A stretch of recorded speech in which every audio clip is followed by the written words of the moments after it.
Conclusiones del análisis.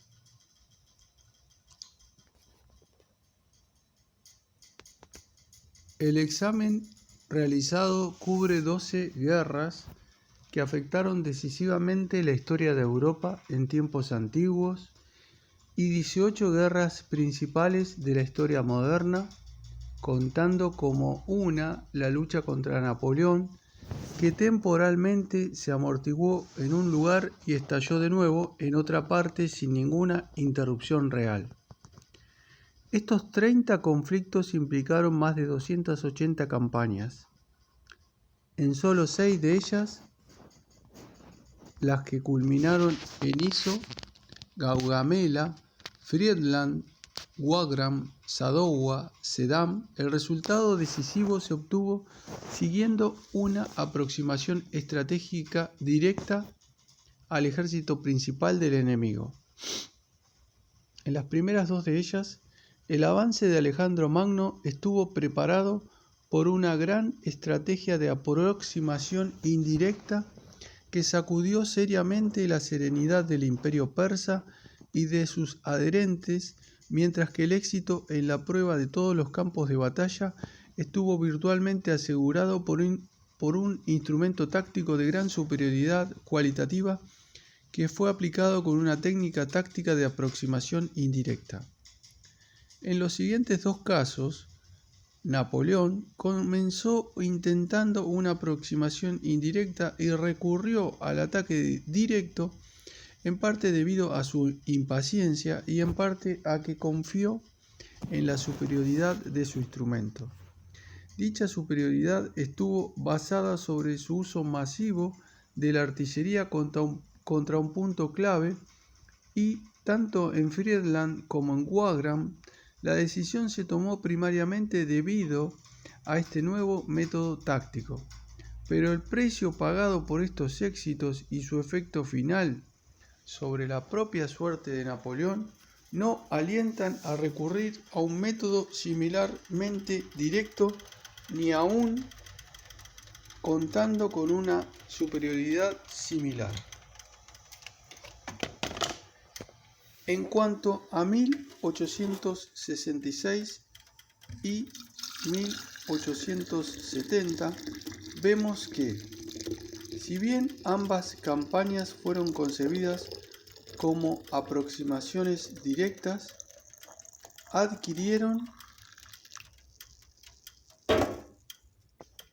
en cada caso un carácter indirecto, no intencional, que fue reforzado por la superioridad táctica de los alemanes, asegurada por el arma de retrocarga de 1866 y por una artillería superior en 1870. Estas 6 campañas, una vez analizadas, proveen escasa justificación para la adopción complaciente de una estrategia directa por parte de cualquiera que merezca el título de general. Sin embargo, a través de la historia, la aproximación directa ha sido la forma normal de estrategia y la excepción la constituye la aproximación indirecta deliberada. Es curioso también observar la frecuencia con que los generales han adoptado esta última, no como su estrategia inicial, sino como un último recurso. Con todo, los condujo a una decisión allí en donde la aproximación directa los había conducido al fracaso y por ello los colocó en una posición debilitada para intentar lo indirecto. Un éxito decisivo obtenido bajo condiciones tan deterioradas adquiere así tanta mayor importancia. Nuestro estudio revela un gran número de campañas en las cuales lo indirecto de la aproximación es tan manifiesto como lo decisivo de la cuestión en juego. Entre ellas se encuentran las campañas de Lisandro en el Egeo, 405 a.C., Epaminondas en el Peloponeso, 362 a.C., Filipo en Beocia, 338 a.C., Alejandro en el Hidaspes, Casandro y Lisímaco en el cercano Oriente, 302 a.C., Aníbal y su campaña de Trasimene en Etruria, las campañas africanas de Escipión en Utica y en Sama, la campaña española de César en Ilerda, y en la historia moderna, las campañas de Preston, Dunbar y Worcester de Cromwell, la campaña alsaciana de Turenne en 1674-75, la campaña italiana de Eugene en 1701, la de Marlborough en Flandes en 1708 y la de Villars en 1712, la campaña de Wolfe en el Quebec, la de Jourdan en Moselle-Meuse en 1794, la campaña del Rin-Danubio del archiduque Carlos en 1796, las campañas italianas de Napoleón en 1796, 97 y 1800. Sus campañas en Ulm y Austerlitz en 1805 y las campañas de Grant, Vicksburg y Sherman en Atlanta. Además de ello, el estudio arrojó numerosos casos ambiguos en los que no se pudo establecer tan claramente el carácter indirecto o sus consecuencias. Esta alta proporción de campañas históricas decisivas, cuyo significado aumenta por la relativa infrecuencia de la aproximación indirecta, obliga a la conclusión de que esta aproximación es la forma estratégica más promisoria y económica. ¿Podemos extraer deducciones aún más sólidas y definitivas de la historia? Sí.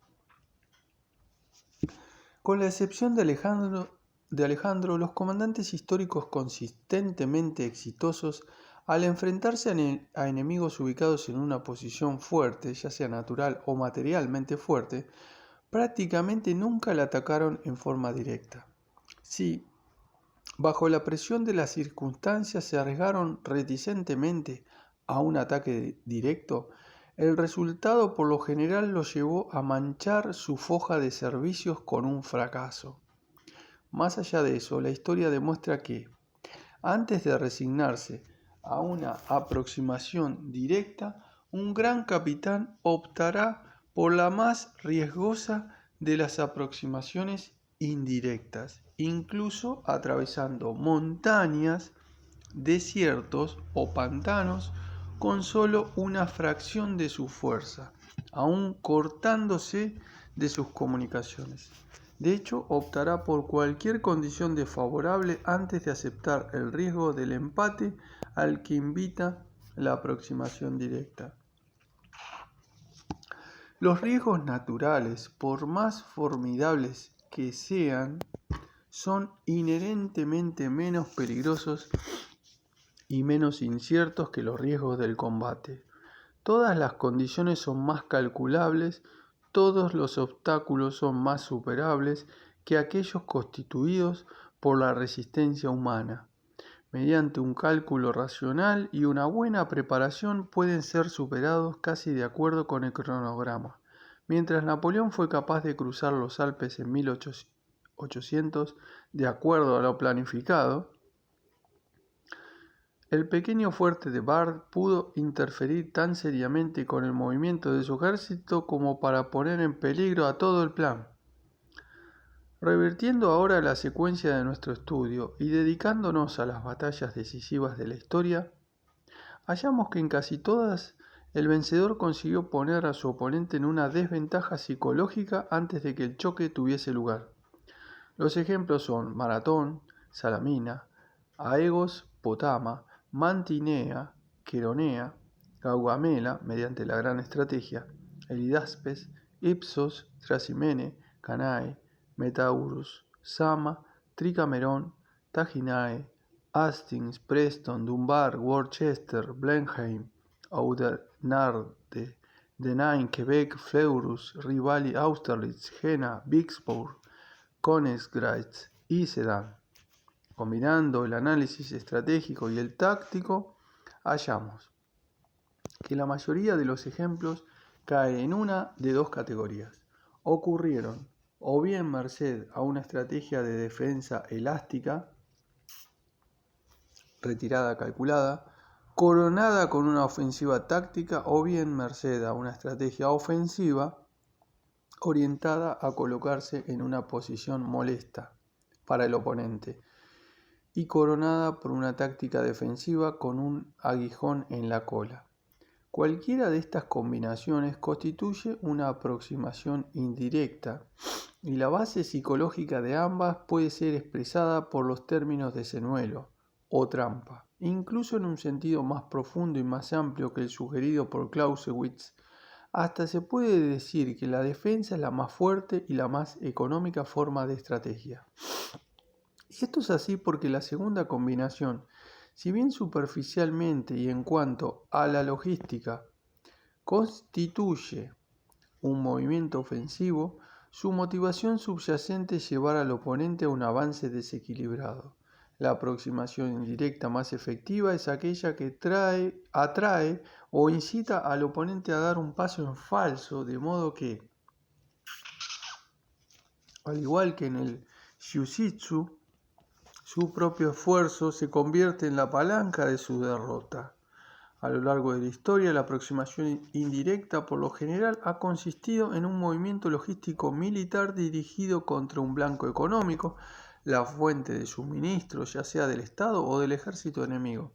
En ocasiones, sin embargo, el movimiento fue solo psicológico en sus fines, como en algunas de las operaciones de Belisario. Sea cual fuere la forma, el efecto a lograr es la dislocación de la mente y de las disposiciones del adversario. Este efecto es la verdadera medida de la aproximación indirecta. Una deducción adicional de nuestro estudio, quizá no positiva pero al menos sugestiva, es que en una campaña contra más de un Estado o más de un ejército resulta más fructífero concentrarse primero sobre el participante más débil y no intentar el derribo del más fuerte en la esperanza que la derrota de éste automáticamente ocasione el colapso de los demás.